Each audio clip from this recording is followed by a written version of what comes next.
Wow, di antara halaman-halaman lama itu, ada ayat-ayat yang oleh sebagian penafsir dianggap tidak sejalan dengan gagasan 3 dalam 1. Bukan untuk menyerang, tapi untuk memahami akar sebuah keyakinan.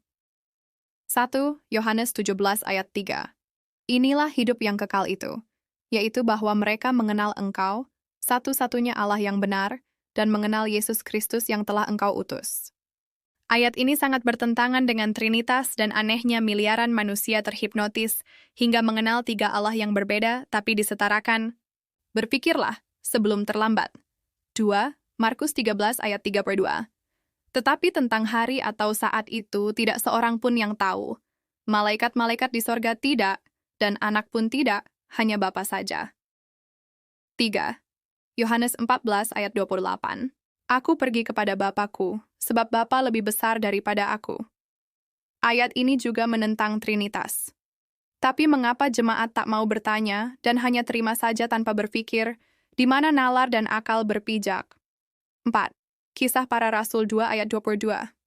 Yesus, seorang yang diakui Allah, dengan mujizat yang dilakukan Allah melalui dia.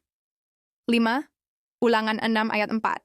Dengarlah, hai orang Israel, Tuhan itu Allah kita, Tuhan itu Esa.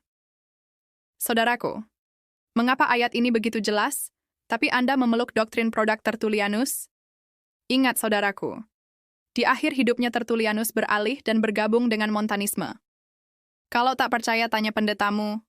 6. 1 Yohanes 5 ayat 7. Bapa, Firman, dan Roh Kudus. Dan ketiganya adalah satu. Sarjana modern sepakat.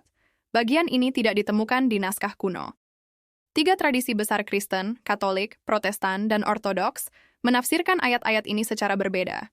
Namun bagi sebagian peneliti, teks ini menjadi alasan bahwa Trinitas bukan kalimat Alkitab, tetapi rumusan teologi, dan murni produk manusia. Pertanyaan, mengapa para pendeta rupanya menutup mata dan hati dengan fakta ayat-ayat ini? Yang jelas menentang Trinitas, gagasan Tertullianus. Namun di lubuk hati mereka yang dalam, pasti ada bisikan halus. Oh, dilema. Maju kena mundur kena.